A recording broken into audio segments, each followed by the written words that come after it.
ये कहानी है कनकपुर नाम की एक गांव की। कनकपुर गांव में एक औरत रहती थी और उसका नाम था काबी। काबी की दो बेटियां थीं। एक बेटी की नाम थी कविता, जो उसकी असली बेटी थी, और दूसरी बेटी की नाम थी हीरा, जो एक सौतेली बेटी थी। काबी को सौतेली बेटी हीरा बिल्कुल पसंद नहीं थी, लेकिन हीरा एक स्वान स्वभाव की और बहुत मेहनती लड़की थी। वो हर रोज़ सुबह उठती और अपना काम करती। दूसरी तरफ कविता ऐशो आराम की ज़िंदगी जीती और टीवी देखती रहती। सौतेली बेटी हीरा खाना बनाती और कविता और उसकी माँ एक साथ मज़े से खाती। अभी बनाती हूँ। कविता को भी हीरा बिल्कुल पसंद नहीं था। हीरा को पेंटिंग का बहुत शौक था, लेकिन कविता और उसकी माँ को ये बात बिल्कुल ये पसंद क्या नहीं बकवास थी है? और हमेशा हीरा को डांटती रहती थी। रोज रोज ये क्या पेंटिंग बनाता रहता है तू? हीरा, तुमने सारा घर गंदा कर दिया। हीरा का दुख भरा जीवन था, लेकिन फिर भी वो चुप साप रहती थी। एक दिन गांव में सिपाही ने राजा की तरफ से एक संदेश लाया। राजा ने एक पेंटिंग कंपटीशन रखा था। जो राजा की पेंटिंग बना सकेगा उसको इनाम मिलेगा। जो भी राजा का चित्र बना सकेगा उसको इनाम देगा। हीरा को ये बात सुन के बहुत खुश हुई। कविता को भी अपनी माँ ने बोला कि वो भी पेंटिंग कंपटीशन में भाग लेने के लिए जाए, लेकिन कविता को पेंटिंग नहीं आती थी। फिर भी माँ ने जोर ज़बरदस्ती उसको पेंटिंग करने के लिए भेजा, लेकिन कविता कुछ अच्छा कर ही नहीं पा रही थी। दूसरी तरफ हीरा ने बहुत अच्छे से पेंटिंग बनाया।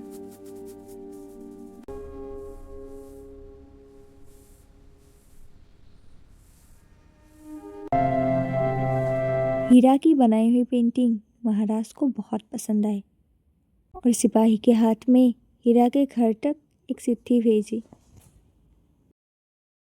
जाओ, जिसने मेरा चित्र बनाया है उससे मेरे पास ले आओ। जी महाराज।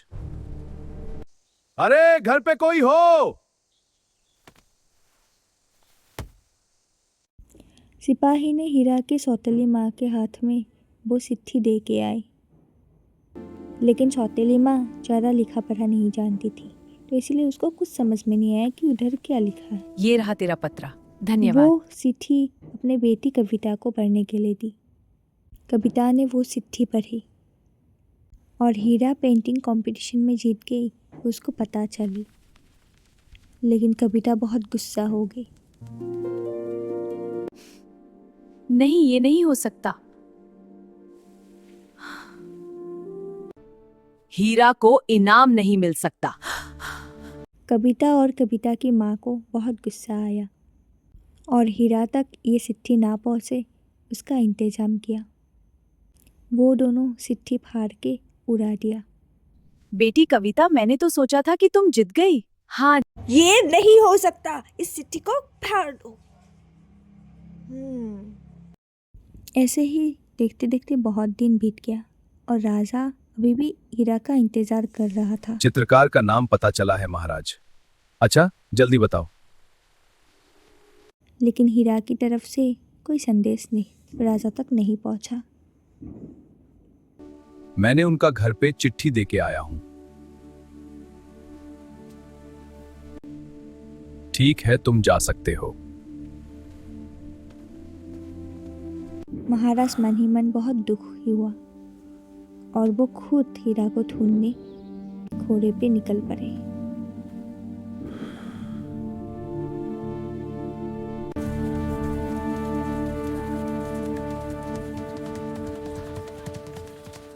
ऐसे ही कनकपुर गांव में ढूंढते ढूंढते बहुत दिन बीत गया, लेकिन महाराज को हीरा नहीं दिखी। फिर एक दिन अचानक एक नदी के किनारे में उसने एक लड़की को देखा और वो लड़की पानी भरने नदी में आया था।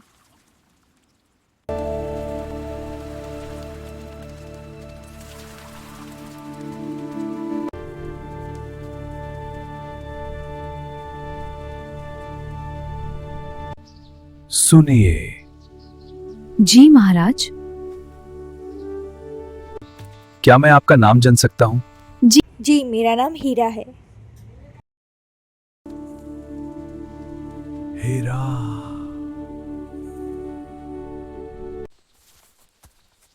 तो तुम ही मेरा हीरा हो। हीरा को महाराज ने सारी बातें बता दी और वो बहुत कितनी खुश हो दिन गई तुम्हारा कि इंतजार आखिर किया। हीरा उसको मिल ही गया। हीरा रोज नदी में पानी भरने तुमको के मैं लिए प्यार आती कर बैठी हीरा। और महाराज से मिलती। महाराज तो हीरा से प्यार कर बैठी थी। हीरा भी महाराज से प्यार करने लगी। और एक दिन महाराज मुझे ने आज हीरा पता को चला एक कि आपने पायल चिट्ठी गिफ्ट कर भेजी दी थी। और वो शादी के लिए भी पूछा और हीरा भी शादी के लिए महाराज से हाँ किया। और हीरा को भी पता चला कि उसकी सौतेली माँ ने उसकी चिट्ठी उस तक पहुँचने ही नहीं दी। महाराज ने हीरा को पायल पहना दी और उसके साथ साथ एक चिट्ठी और एक गोल्ड कलर की साड़ी भी दी।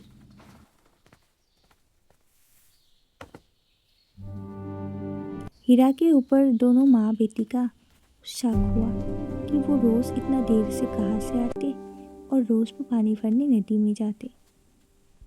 हीरा अपने कोठे पे क्या करते क्या नहीं करते माँ बेटी चुपचाप देखते रहते और जासूस करते रहते।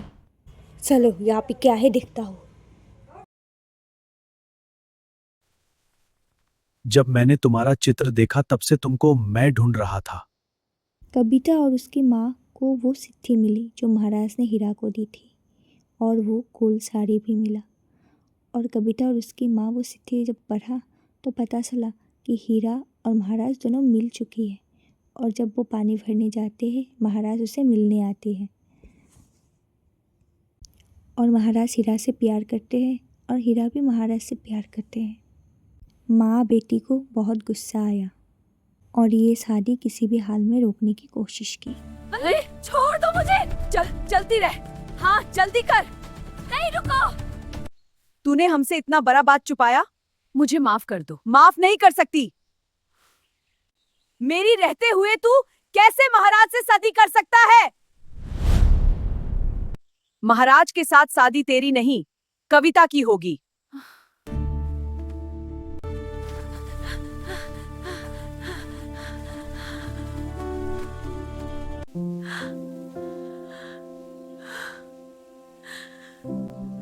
कविता और उसकी माँ हीरा को एक पेड़ में बांध के रखा और कनकपुर राजा के साथ हीरा की जगह कविता की शादी करने की ठान ली। और हीरा रोती रही गिड़गिड़ाती रही और सारी रात पेड़ से बांधते हुए रही। दूसरी तरफ शादी के लिए राजा तैयार हो रहे थे और माहौल में भी बहुत खुशियों की लहर थी। इधर कविता की माँ हीरा की जगह कविता की शादी महाराज से करने के लिए ठान ली थी। मेरी बेटी कविता रानी बन के रहेगी।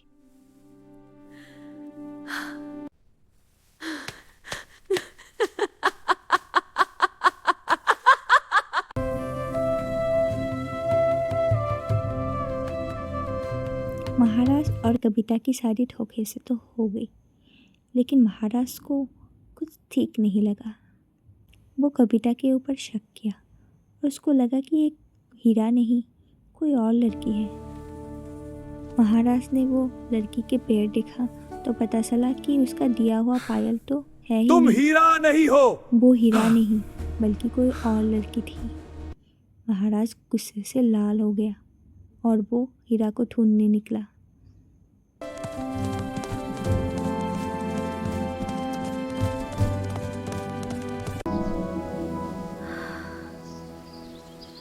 कविता पैरों से पूरी रात बंधा हुआ था। वो ना कुछ खाया ना कुछ पिया। वो गिड़गिड़ाती रोती रही।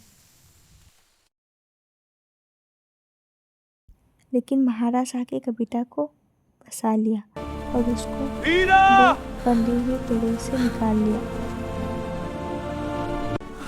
हीरा तुम ठीक हो? हाँ अब ठीक हूँ।